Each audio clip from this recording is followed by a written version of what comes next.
ನಿಮ್ಮ ಮೊಮ್ಮಗಳಿಗೆ ಯಾವ ರೀತಿಯ ವರ ಬೇಕು? ಒಂದು ಕತೆ. ಹೀಗೆ ಇಬ್ಬರು ಗೆಳೆಯರು ಕೂತು ಮಾತನಾಡುತ್ತಾ ಇದ್ದರು. ಮೊದಲನೆಯವ, ನನಗೊಬ್ಬಳು ಮೊಮ್ಮಗಳಿದ್ದಾಳೆ.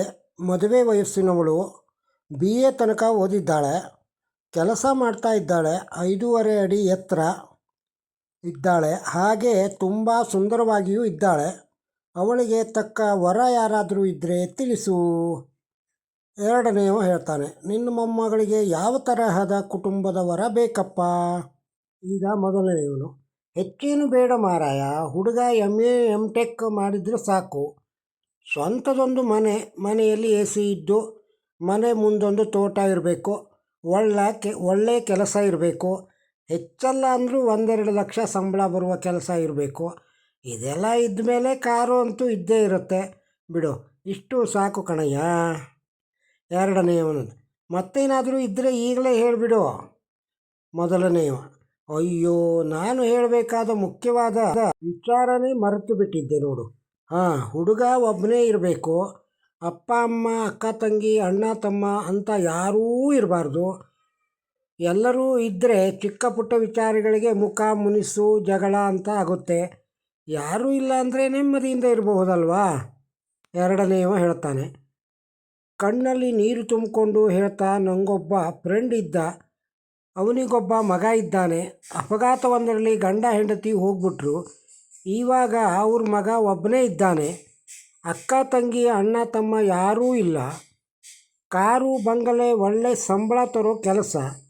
ಮನೆಯಲ್ಲಿ ಆಳು ಕಾಳು ಅಂತ ಇದ್ದಾರೆ. ಮೊದಲನೆಯವ, ಹಾಗಾದರೆ ಮಾತಾಡಿ ಸಂಬಂಧ ನಿಶ್ಚಯ ಮಾಡಿಸ್ಬಿಟ್ಬಿಡು.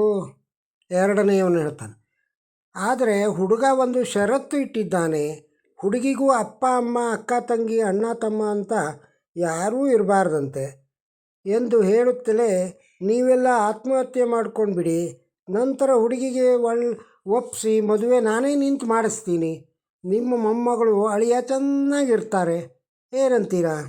ಈಗ ಮೊದಲನೆಯವನ ಸರದಿ, ನಿಂಗೇನಾರ ತಲೆ ಕೆಟ್ಟಿದ್ಯಾ? ಇದೆಂಥ ಹುಚ್ಚು ಷರತ್ತು ಮಾರಾಯ. ನಾವ್ಯಾಕೆ ಆತ್ಮಹತ್ಯೆ ಮಾಡ್ಕೋಬೇಕು? ನಾಳೆ ಮೊಮ್ಮಗಳ ಕಷ್ಟ ಸುಖ ನೋವು ನಲಿವಿನಲ್ಲಿ ಯಾರು ಜೊತೆ ಇರ್ತಾರೆ? ಎರಡನೆಯವನೇ, ಮೆಚ್ಚಿದೆ ಕಣಯ್ಯ ನಿನ್ನ ಬೇಷ್. ನಿನ್ನ ಸಂಸಾರ ಬೇರೆಯವ್ರ ಸಂಸಾರನೇ ಅಲ್ವಾ? ನೀನು ಕುಟುಂಬದ ಸದಸ್ಯರು ಇರಬೇಕು, ಆದರೆ ಬೇರೆಯವರಿಗೆ ಕುಟುಂಬದ ಸದಸ್ಯರು ಇರಬಾರದಾ? ನೋಡು, ಮೊದಲು ನಿನ್ನ ಮಕ್ಕಳಿಗೆ ಕುಟುಂಬದ ಮಹತ್ವ ತಿಳಿಸು. ಒಂದು ಸಂಸಾರ ಅಂದಮೇಲೆ ದೊಡ್ಡವರು ಚಿಕ್ಕವರು ಇದ್ದು ಸಹಬಾಳ್ವೆಯಿಂದ ಜೀವನ ನಡೆಸುವುದು ಎಷ್ಟು ಮುಖ್ಯ ಅನ್ನೋದನ್ನು ಅರ್ಥ ಮಾಡಿಸು. ಇಲ್ಲವೆಂದರೆ ಮನುಷ್ಯನಿಗೆ ನೋವು ನಲಿವಿನ ಮಹತ್ವ ತಿಳಿಯದೆ ಬದುಕು ನಿಸತೊಡಗುತ್ತದೆ. ಗೊತ್ತಾಯ್ತಾ? ಮೊದಲನೆಯ ನಾಚಿಕೆಯಿಂದ ತಲೆ ತಗ್ಗಿಸಿದ. ಇದೊಂದು ವಾಸ್ತವಿಕ ಕತೆ. ನಿಮಗೆ ಇಷ್ಟವಾಗಿದ್ದರೆ ಒಂದು ಲೈಕ್ ಕೊಡಿ. ಇದನ್ನು ಇತರರಿಗೂ ಶೇರ್ ಮಾಡಿ. ನಮ್ಮ ಚಾನಲ್ಗೆ ಇನ್ನೂ ಸಬ್ಸ್ಕ್ರೈಬ್ ಆಗದೇ ಇದ್ದರೆ ಸಬ್ಸ್ಕ್ರೈಬ್ ಆಗಿ ಹಾಗೂ ನಮ್ಮ ಹಳೆಯ ವಿಡಿಯೋಗಳನ್ನು ನೋಡಿ. ನಮಸ್ಕಾರ.